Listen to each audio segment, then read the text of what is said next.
எந்தையும் தாயும் மகிழ்ந்து குழாவி இருந்ததும் இந்நாடே, அதன் முந்தைய 1000 ஆண்டுகள் வாழ்ந்து முடிந்ததும் இந்நாடே என்னும் பாரதியின் கவிதையோடு நம் நாட்டை வணங்கி தொடங்குகிறேன். அன்னை தமிழுக்கு என் முதல் வணக்கம். அனைவருக்கும் என் தமிழ் வணக்கம். பழமையும் பெருமையும் வாய்ந்த இந்திய திருநாட்டின் குடியரசு திருநாளில் இந்நோய் தந்து சுதந்திரம் பெற்று தந்ததோடு நம் நாட்டை நாம் ஆள்வதற்கான அரசியல் சட்டங்களை அமைத்து தந்த அனைவருக்கும் என் நன்றி கலந்த வணக்கங்கள். பேச்சுரிமை, எழுத்துரிமை, வாக்குரிமை, சமத்துவம் ஆகிய கோட்பாடுகளோடு அடங்கிய மக்களுக்காக மக்களை கொண்டு நடத்தப்படும் மக்களாட்சி தத்துவத்தின் தொடக்க நாள் இன்று. சுதந்திர நாளுக்கும் குடியரசு நாளுக்கும் என்ன வேறுபாடு என்று நண்பர்கள் தெரிந்து கொள்ள வேண்டியது அவசியம். அடிமைப்பட்டு கிடந்த இந்தியா விடுதலை பெற்றது சுதந்திர தினம். விடுதலை பெற்ற இந்தியா தனக்கென ஒரு அரசியல் அமைப்பை உருவாக்கி செயல்பட தொடங்கியது குடியரசு தினம்.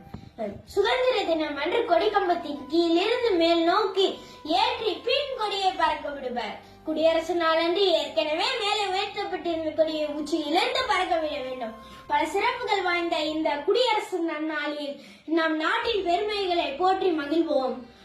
நாட்டு பற்றி இருந்தால் ஏதோ அரசின் சின்னங்களில் மட்டும் இருந்தால் போதாது. இந்த நாட்டில் வாழும் பட்சிகள், பூச்சிகள், மிருகங்கள் ஆகியவற்றிலும் இருக்க வேண்டும். மட்டை பந்தில் மட்டும் நாட்டு பற்றி இருந்தால் போதாது.